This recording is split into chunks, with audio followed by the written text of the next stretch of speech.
নমস্কার বন্ধুরা, মামুনি রান্নাঘরে আবারও স্বাগত। আজ বানিয়ে ফেললাম পুরীর গজা।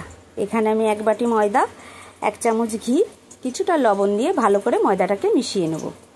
অল্প অল্প জল দিয়ে ময়দাটাকে আমি ভালো করে মেখে নেব। কিছুক্ষণের জন্য ময়দাটাকে আমি ঢাকা দিয়ে রেখে সাইডে একটা বাটিতে 1 চামচ ঘি, 1 চামচ ময়দা ভালো করে মিশে রেখে দেব। ময়দা মেখে রেখেছিলাম, তাকে আমি লেচি করে নেব। 5টা লেচি হয়েছে এখানে। 5টা লেচিতে আমি রুটি বেলে নেব পাতলা পাতলা করে।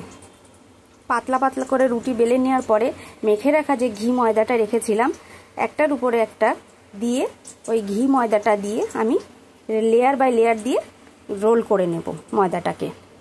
হালকা হাতে ময়দাটাকে রোল করতে হবে।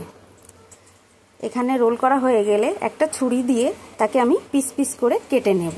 দেখুন, এখানে আমার পিস করা ময়দাটা হয়ে গেছে। হালকা হাতে বেলনি দিয়ে আমি এটাকে বেলে নেব। কড়াইতে আমার তেল গরমও হয়ে গেছে। আমি একটা একটা করে গজা ছেড়ে দেব। হালকা আঁচে ভাজতে হবে, তাহলে গজাটা মুচমুচে হবে। এখানে আমার গজাটা রেডি হয়ে গেছে। সাইডে আমি একটা বাটিতে 1 বাটি চিনি আর হাফ বাটি জল দিয়ে মিশিয়ে নেব। 3টে এলাচ দিয়েছি। জলটা ফুটে উঠলে আমি দেখে নেব এটা শিরা হয়েছে কিনা। গ্যাসটা বন্ধ করে ভেজে রাখা গজাগুলো আমি দিয়ে ঢেকে রেখে দেব। যারা বেশি মিষ্টি খান তারা কিছুক্ষণ বেশি সময় রাখতে পারেন। এখানে আমার গজা রেডি।